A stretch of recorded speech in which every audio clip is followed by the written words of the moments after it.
Turnamen Badminton Wali Kota Cup 2022 antara ganda eksekutif dan ganda organisasi perangkat daerah aparatur sipil negara atau pegawai negeri sipil daerah yang digelar pada Sabtu 20 Agustus di lapangan bulu tangkis Cempaka Palembang menghasilkan para juara.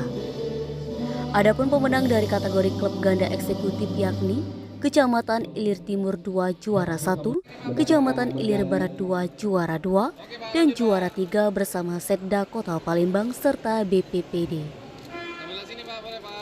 Sementara dari klub ganda OPD ASN dan PNSD didominasi PDAM yang menyabet gelar juara 1 dan 2. Sedangkan juara 3 bersama ditempati Dignas Kota Palembang dan DLHK.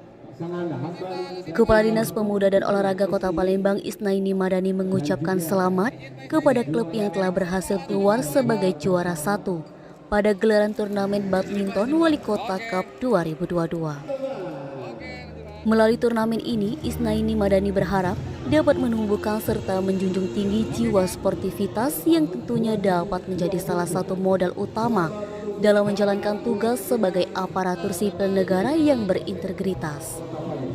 Kita harapkan kegiatan ini bisa menjadi kegiatan rutin, annual event, ya, yang diselenggarakan oleh pemerintah Kota Palembang sekaligus menjadi kegiatan eventnya olahraga pemerintah Kota Palembang seperti itu.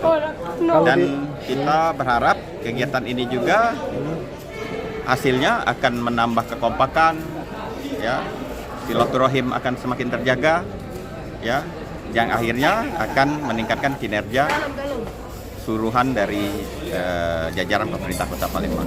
Masing-masing pemenang dari kejuaraan turnamen badminton Wali Kota Cup 2022 mendapatkan piagam penghargaan, medali, dan hadiah uang tunai senilai Rp1.000.000 sampai Rp7.500.000 dari Wali Kota Palembang Haji Harnojoyo. Denny, Sumiko TV melaporkan.